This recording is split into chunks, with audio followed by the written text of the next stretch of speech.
अस्सलाम वालेकुम dear students. ये न्यूमेरिकल प्रॉब्लम 16.6 है।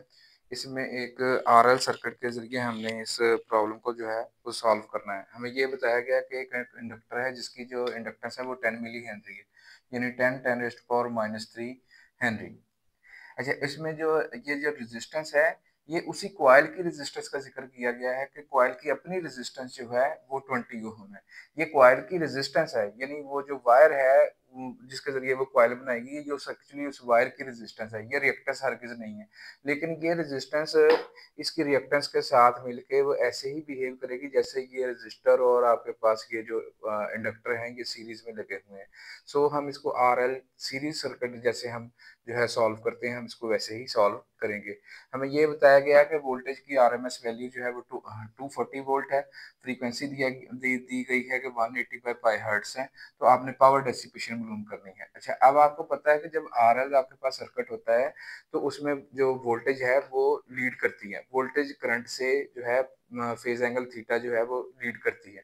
सो हम वोल्टेज का वो कंपोनेंट लेते हैं जो आईआरएमएस के लॉन्ग हो और वो वीआरएमएस कॉज ऑफ थीटा होता है। ये जो कॉज ऑफ थीटा होता है ये आपके पास पावर फैक्टर भी कहलाता है। जब आपके पास आईआरएमएस और वीआरएमएस अगर वो सेम फेज हो, ठीक है, तो देन उनके दरमियान वो फेज एंगल 0 होता है, तो हम पावर फैक्टर 1 कहते हैं। लेकिन इस क्वेश्चन के हिसाब से जो वोल्टेज है क्योंकि वो लीड कर रही है, करंट से आगे है, इसमें पावर फैक्टर 1 नहीं होगा, इसमें power factor cause of theta होगा, उसकी जो भी वैल्यू हो।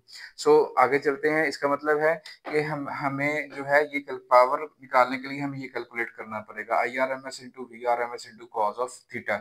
सो जब हमें वोल्टेज जो हमें दी गई है, लेकिन जब हमने करंट जो है I R M S calculate करना है तो हमें सर्किट की इम्पीडेंस के बारे में मालूम होना चाहिए। इम्पीडेंस का फार्मूला होता है Z is equal to R square plus XL का स्केयर और उसका अंडर रूट।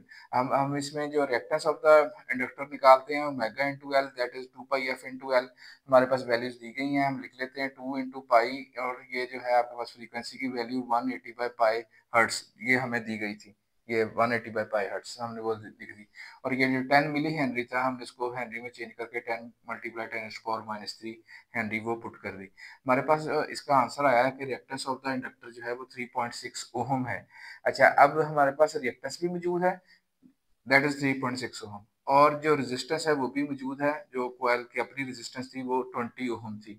सो हमने इसमें इस फार्मूले में पुट की, हमारे पास आंसर जो आ गया, जो सर्किट की जो इम्पीडेंस है वो 20.32 ओम बनती है।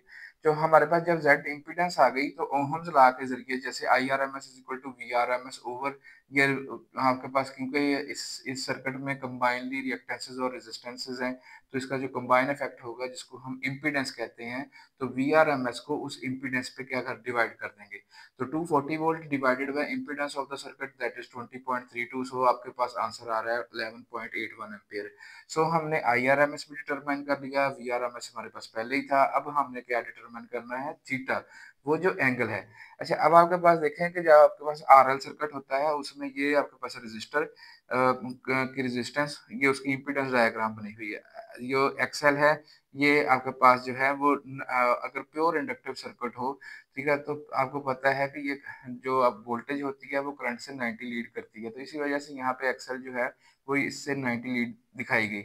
लेकिन आपके पास जो है जो इम्पीडेंस होगी वो इस रेजिस्टेंस और इस आपके पास रिएक्टेंस का कंबाइन इफेक्ट होती है, जिसकी मदद से हमने वो जो है जेड भी फाइंड किया है। एक्चुअली जेड भी हमने ये वाली जो फार्मूला है ये हमने ऐसे ही फाइंड किया ना कि आपके पास हाइपोटेन्यूज चाहिए हमें, तो वो जो है परपेंडिकुलर का स्क्वायर प्लस बेस का स्क्वायर उसका स्क्वायर रूट, ये वाला जो फार्मूला है ये हमने ऐसे ड्राइव किया। अगर हम ये वाला जो एंगल है ना, यही वो एंगल है जो कि आपके पास वोल्टेज और करंट के दरमियान है।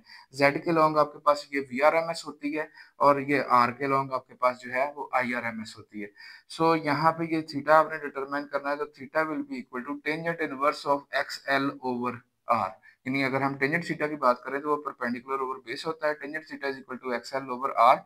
और अगर थीटा की बात करें तो वो होता है tangent inverse of X L over R. So हमारे पास एक्स एल यानी रिएक्टेंस ऑफ द इंडक्टर भी है 3.6 ओम, और हमारे पास जो रेजिस्टेंस है वो भी मौजूद है 20 ओम।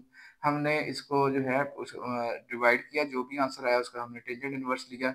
अगर कैलकुलेटर आप डिग्री में रखेंगे तो आपके पास डिग्री में आंसर आएगा 10.2 डिग्री।